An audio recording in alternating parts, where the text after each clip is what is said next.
Hey guys, what is going on? This is Shaylin from Altcoin Buzz here to report the news for today. So let's get straight into it. So what the FUD is going on? I mean, we are seeing a lot of red in the market today. And this article by Fortune just pretty much takes the cake. So it goes on to say that this long-term Wall Street analyst says Bitcoin could fall down to $1,000.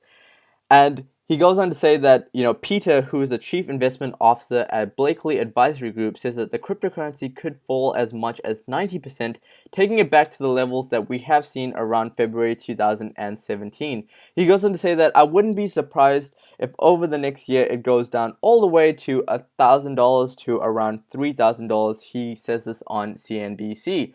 So what do you guys think about this? Personally, I think this is a lot of FUD. I don't think that Bitcoin will drop all the way to $1,000. Of course, I'll be very excited if it does. That way I can grab more Bitcoin and maybe I can actually collate and collect a whole bunch of Bitcoins around this price.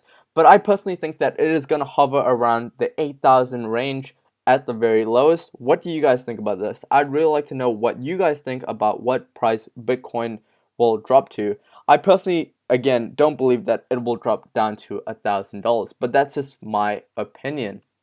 So what else is new in the news? Well, Bitcoin's price has the European Union considering regulating the cryptocurrency in fears of a bubble. So this goes on to say that, Bitcoin has had and cryptocurrency has had a lot of inflation or basically price increases. And right now, the European Commission has cited that it is causing clear risk for investors and consumers associated with the price volatility. So they're looking to add more regulating effects to make it more accessible and safer for new investors. But they're just really considering it at this point. They're not really doing anything. So I'm really keeping a watchful eye to see whether or not the European Union will actually do something or if they're just instilling fear right now into the public. As you can see, Bitcoin's price has taken a massive hit today due to regulations, and now we're seeing more FUD. So what else is new? Well, Bitcoin's price drop could see investors swap cryptocurrencies for solid gold. So we have mentioned this before on the news, but now it seems to be a reoccurring pattern. So Bitcoin's price right now has taken a massive dip. So I'm really interested to see whether or not this is going to actually make a difference to gold's price, because this article goes on to say that the sales of gold coins surged fivefold last week. So I'm really interested to see, whether or not we're going to see a surge once again, or if that was just a correlation that really had no pattern involved with that. So what else is new? Well, the Korean exchange Korbit is halting deposits from foreigners. And in this article, they go on to say that Korbit stated in an announcement that its virtual account service will be terminated this month, and in order to introduce accounts attached to user identities as recently ordered by the local regulators in a move to aim to calm speculations in the cryptocurrency market as well as stop money laundering. And that is not it from South Korea. According to South Korea has also said this, that they are planning to tax cryptocurrency exchanges 24.2% in line with the existing tax policy. So a news agency, Konhab, reports that South Korea's government has announced on Monday, January 22nd, that they will be collecting 22% corporate tax as well as 2.2% local income tax for the country's cryptocurrency exchanges. So I'm really interested to see, whether or not we're going to see more exchanges, bear it out while we're seeing all of these tax increases, or are we going to see them shut down? It certainly looks like they are going to regulate more things. But again, guys, I'm just reporting the news. I'm not trying to cause any FUD or anything like that. I'm just telling you guys what is happening right now. So what else is new? Well, according to US News, banking group Nordea bans Bitcoin trading. So in this article, they go on to say that the Nordea region's biggest bank said that the ban will impose from February the 28th. So they go on to say that the risk has been too high and the protection is insufficient for both their workers and the bank alone.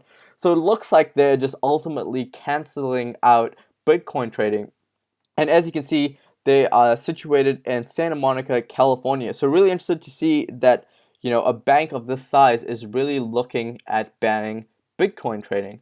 So what else is new? Well, Opera browser adds cryptocurrency mining protection for smartphones. So in this article, they go on to say that Opera estimates that more than a billion devices worldwide has slowed down by the web-based cryptocurrency miners.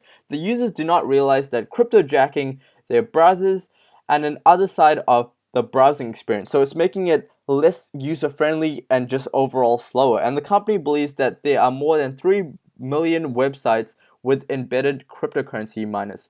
So the negative effects from this is that it is forcing basically smartphones to overload, forcing 100% of usage and potentially causing their phones to overheat, and also overall making it a worse experience to use their browser. So really cool to see that Opera is taking the initiative to make it more efficient.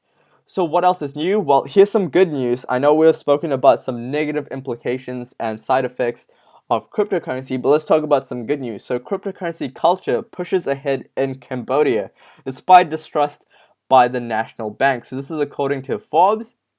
And in this article, they go on to talk about this guy called Mean, and he goes on to say that now there's a growing number of Cambodians looking to buy cryptocurrency. The Cambodian developer is building and marketing a local coin aimed to help users to understand the field and bridge some of the technology knowledge gap that allows newcomers to fall into digital scams. So he's making it more efficient. Now, one thing I really like about this is that he created this coin called KH Coin, and a lot of people are asking him, where can we buy this from? And he goes on to say that I'm not selling, go and get it for free. So he's allowing people to actually get this coin for free. So I think it's really cool that a resident in Cambodia is taking the initiative despite, the national bank not really being so proactive around cryptocurrency. So what else is new in the news? Well, according to KuCoin, you can now grab CarVertical on there. They will be live from January the 24th. So what else is new? Well, VeChain again is in the news, and that they are now on Huobi Pro. So you can grab them, so you can trade in your US dollar for VeChain. So what else is also new on Twitter? Well, Sirin Labs is also making some waves, and as we can see that they've just posted this tweet about 4 hours ago, and they go on to say that over 25,000 pre-orders. So this is a massive retail announcement that they have right now. So really interesting to see what Sirin does in the next coming months. And that is it from us today from the news, guys. If you guys are new here, be sure to follow us on Twitter at altcoinbuzzio. Just make sure you remember the IO at the end. We're also on Instagram at altcoinbuzz. We also recently just created a Facebook group called the Altcoin Buzz Army, and we just created a Steemit. So Steemit is essentially like YouTube, where we're going to put a ton of video content on here.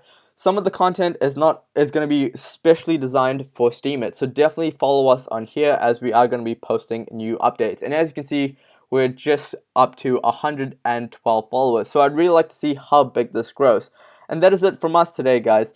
If you guys are new here, be sure to hit that subscribe button below. Make sure you turn on post notifications on all of our social medias as well as YouTube. That way you are constantly up to date when we launch a video. And make sure you join our social networks, our groups, our community, and drop your questions. We'd really like to know, what coins should we look at? What ICOs are you guys currently looking at? And what videos do you guys want us to make videos around, so that we can help you and that we can all grow together? And that is it for me today, guys. I will catch you guys on the next video.